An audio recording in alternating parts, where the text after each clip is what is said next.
and in shaping many of the dynamics in countries across the globe was such an essential part of our international relations that he created a parallel office that is integrated with our work on religion and global affairs, headed by Sean Casey, a distinguished religious academic in the country.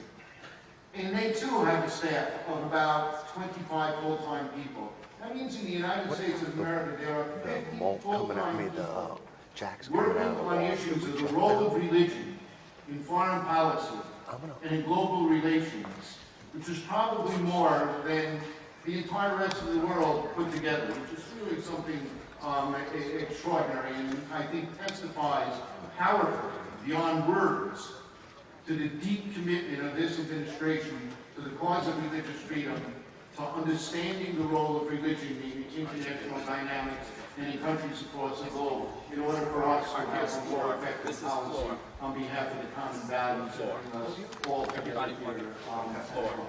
And I ask how you're doing on the technical issues.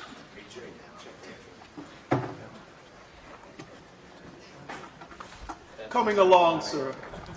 Coming along. What happened to the other one? Is the floor? Yeah. Thank you. Mark. Okay, good.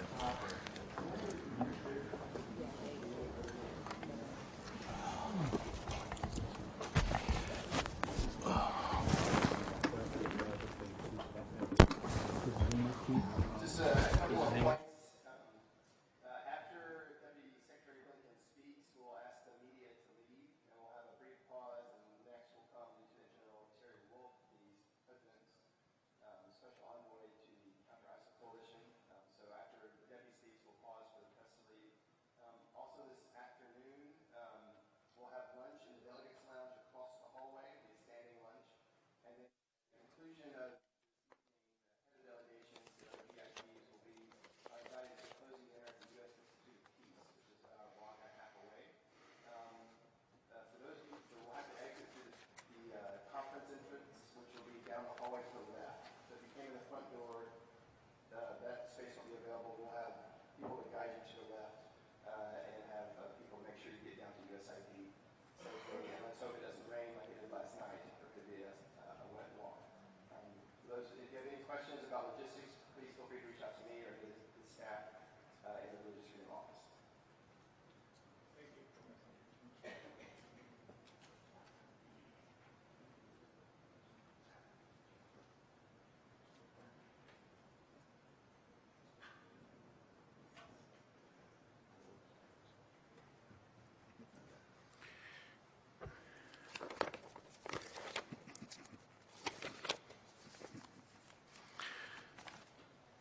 So allow me, because we were just, say again? We're okay. Okay.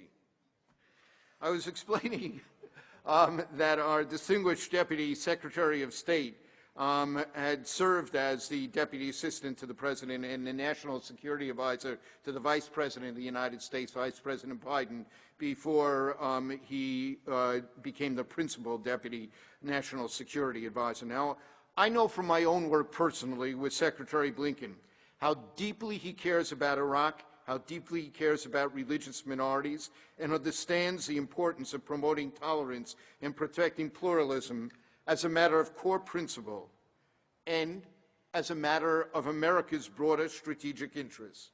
He played a significant role in the internal discussions about how best to describe the atrocities of Daesh against religious and ethnic minorities, a process that led to the Secretary's designation of genocidal activity against Christians and Yazidis and Shia, and crimes against humanity, ethnic cleansing against the other minority groups as well, which he will address in a moment. Now, I suspect that this issue resonates with him, not only because it reflects his values, not only because it is such a significant strategic interest of the United States, but also because his family has been touched by such violence. Last night we gathered at the Holocaust Museum. It was a memorable evening. Well, Tony Blinken's stepfather was a survivor of both Auschwitz and Dachau camps during the Holocaust, and the lesson that we cannot stand idly by when people are persecuted, oppressed, killed, ethnically cleansed simply because of their ethnic, religious identity is an issue of personal as well as professional passion for him. So we are very fortunate to have this inspiring and influential leader open our conference. Please join me in welcoming Deputy Secretary of State Tony Blinken.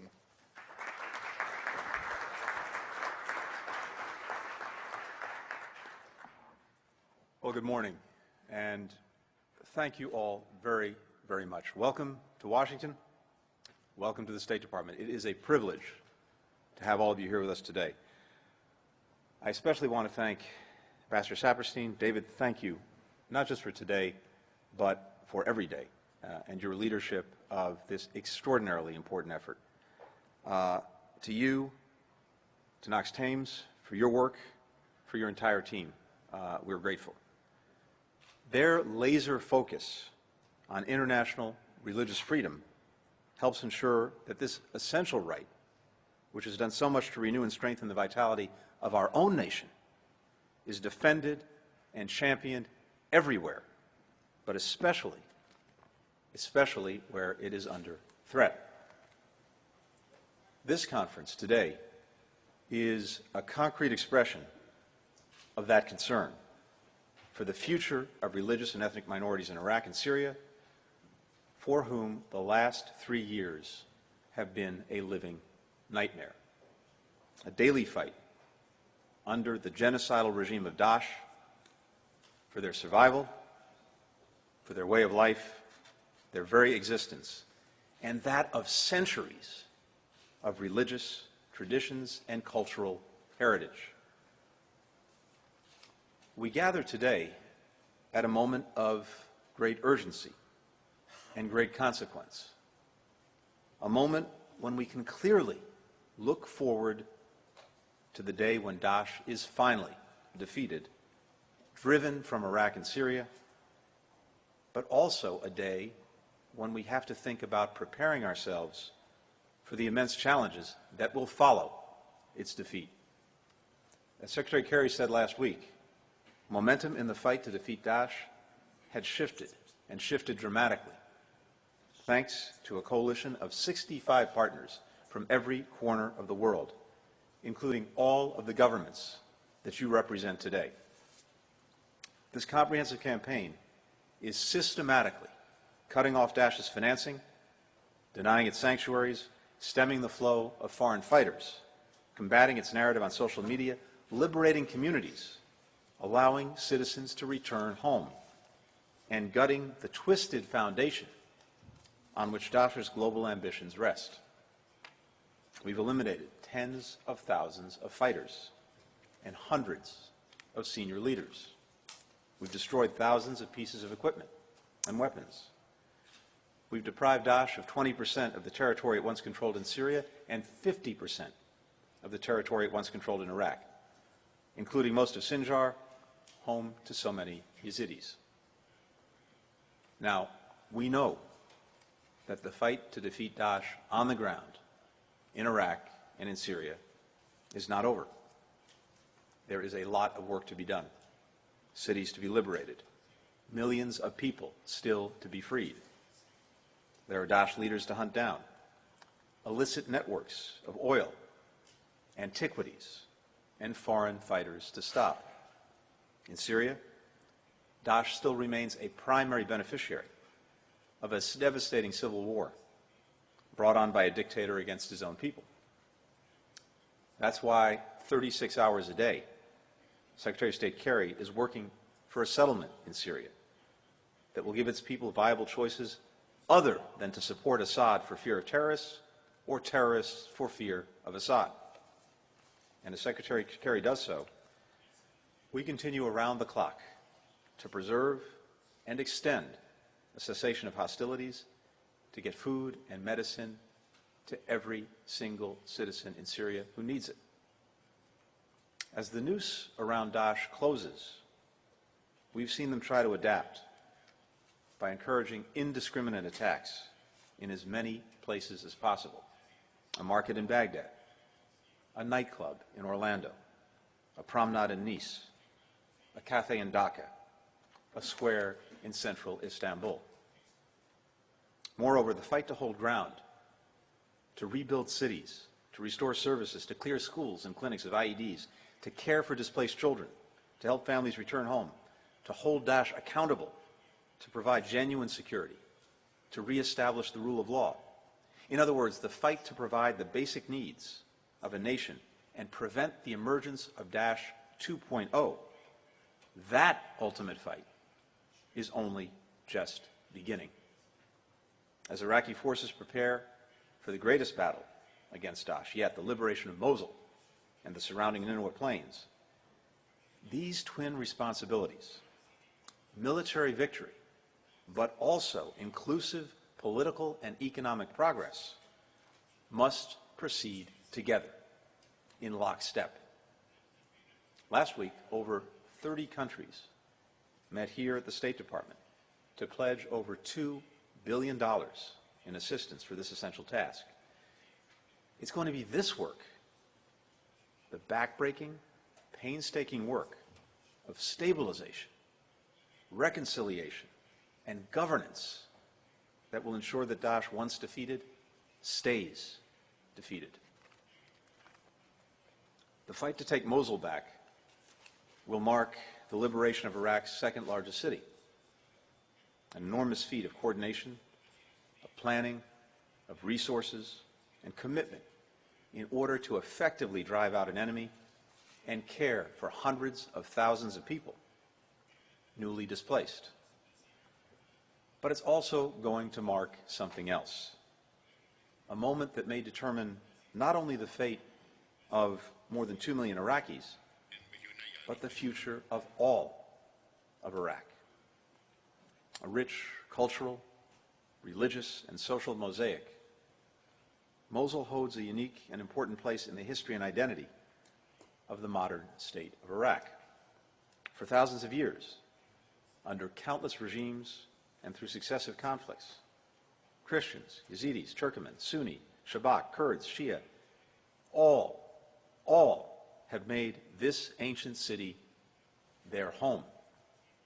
When Daesh overran the region in 2014, we watched in horror as they targeted minority communities with the intent to destroy them, to enslave their young women and girls, to murder their men and older women.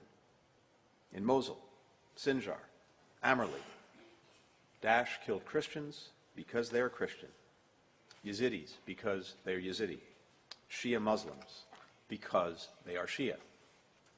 Indeed, it was the enormous risk to tens of thousands of Yazidis, men, women, children, trapped on Mount Sinjar, that prompted us to launch airstrikes in August 2014 to break that siege. Without our intervention, it was clear many more would have been slaughtered. Daesh has not only killed, they've sought to erase the identity of those that they've killed, to supplant centuries of culture and history with their own ideology of nihilism and murder. Church bells that had rung in Mosul for more than 1,600 years went silent. The tomb of Jonah in Mosul was bombed. Shia shrines and mosques in Tal Afar were destroyed. In Dar Mar-Elia, St. Elijah's Monastery, the oldest in Iraq, was reduced to rubble on the plains of Nineveh. It was in this region, the cradle of civilization, that the roots of humankind first came together. Roots that bind us not only to our ancestors, but to each other. The heritage of Iraq represents so much more than just physical antiquities, important as they are. Iraq's heritage is also the cultural infrastructure of pluralism and diversity. Today, intense violence and terror has so badly frayed these roots that there's a real risk that minority communities that lived and survived and even thrived together for centuries will vanish entirely from the region, tearing apart whatever remains of the social fabric of Iraq. Fragile, beleaguered, widely displaced, these communities do not want to leave their homelands in Iraq. But without concrete steps to address the needs and aspirations of all Iraqis, simmering ethno-sectarian divisions may erupt. Competing agendas may distract from progress, and old, heated questions of disputed internal boundaries may reemerge with a vengeance. As Iraqi and coalition forces plan for the liberation of Mosul, the challenge of protecting the nation's minority communities will become intrinsically linked and tied with charting the nation's political future.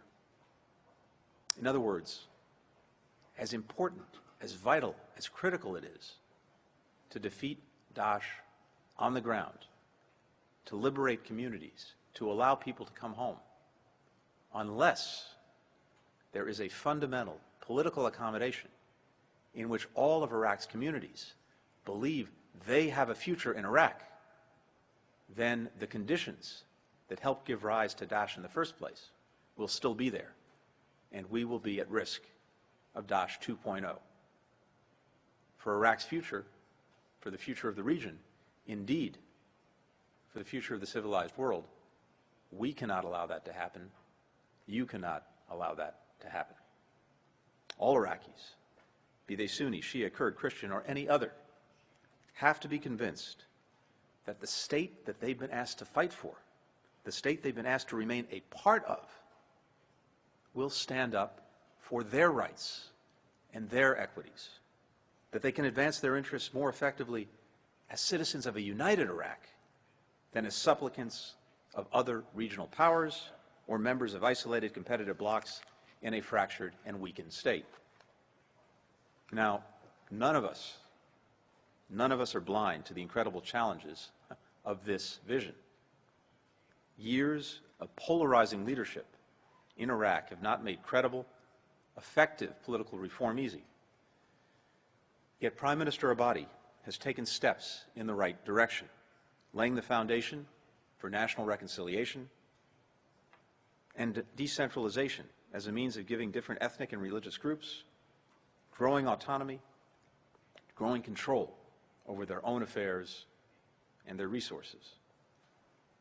After decades of dictatorship, all ethnicities and religions need to feel that they are represented by the nation that they call home. Ultimately, only the people of Iraq can make this future possible. Only the people of Iraq can establish the lasting and inclusive political order that prevents the reemergence of the conditions that helped produce Daesh in the first place. Our role, the role of each of us in this room, the role of the governments that we represent, is to provide the support that Iraq needs in order to give this future a genuine chance, to meet Iraq's critical needs, to provide technical expertise, to help create the space for Iraq to make tough and important decisions about its own future. That's why we're working closely with local authorities to address the immediate needs of liberated populations, to clear roads of mines and rubble, to turn the water and lights on, to reopen bakeries, to rebuild bridges, to get teachers back to work and kids back to school. UNDP's funding facilities for immediate and expanded stabilization provide the most effective channel for countries and private donors to contribute to this urgent need. At the same time, we continue to help Baghdad ensure that its security forces and institutions reflect the diversity of the country. Security formations organized from Iraq's religious minority communities, including from Shabak, Yazidi, and Christian communities that are incorporated into this, be it Peshmerga or Iraqi security forces, serve as the future local security forces and police that minority groups will look to in order to feel safe and secure. We're also funding the investigation of mass graves, providing support for victims of gender-based violence, establishing protocols and a repository that collects, organizes, preserves, and analyzes the documentation of atrocities. This evidence, so bravely collected, so courageously shared, will help to see that one day justice is served. And we're supporting Prime Minister Abadi's efforts to make real the hope of decentralization, to give all communities, including minorities, a genuine stake in a unified Iraq. These efforts have already showed great promise in Anbar and Salah ad-Din, where the Prime Minister has empowered governors to lead planning for stabilization and eventual reconstruction of Ramadi and Tikrit. Finally, in parallel with the Iraqi government's formal efforts to empower its minority communities by decentralizing power down to the provincial level, we also need to find ways to support the long-term repair and rebuilding of social ties, intercommunal relations, basic trust among neighborhoods ravaged by violence. The events of recent years have stressed, if not broken, the social fabric of Iraq. It's stretched certainly to the breaking point, if it hasn't broken, resulting in fear, distrust, enmity between communities who until recently lived together in peace.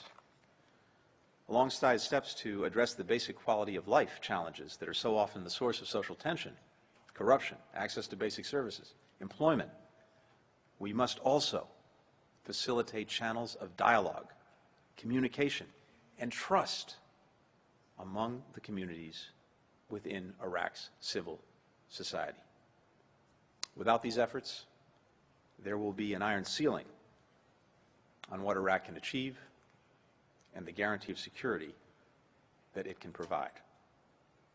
So, we come together at a time of extraordinary import and challenge, but also a time when some around the world seem to be suddenly debating the value proposition of diversity and inclusion. We see it in the desire of populations to turn inward and to pull up the drawbridge so that their neighbors and the rest of the world somehow can't get in. We hear it in the calls to build walls and turn away families seeking refuge from war.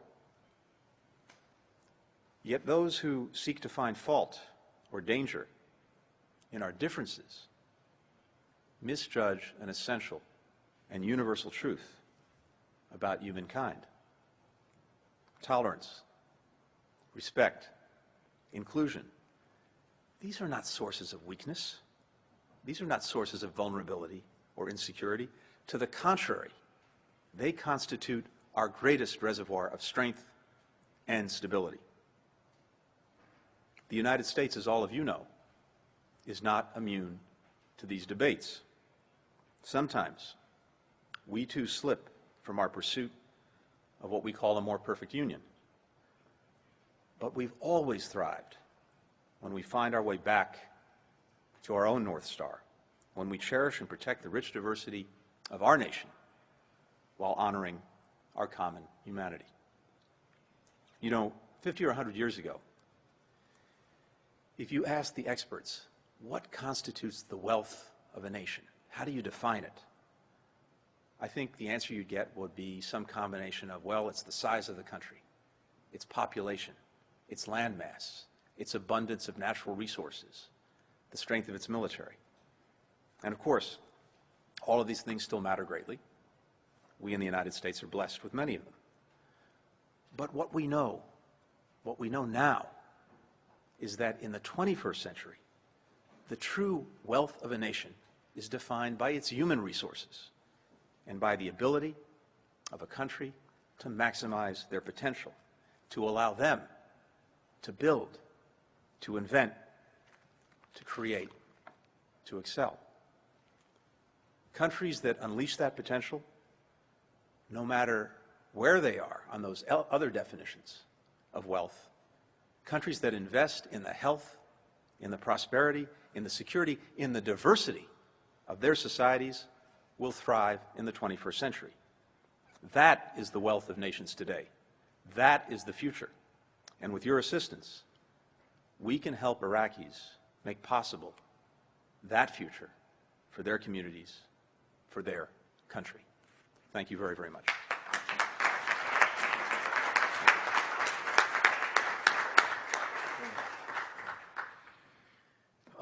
Thank you so much. I introduced you to everyone. I did not introduce everyone here to you.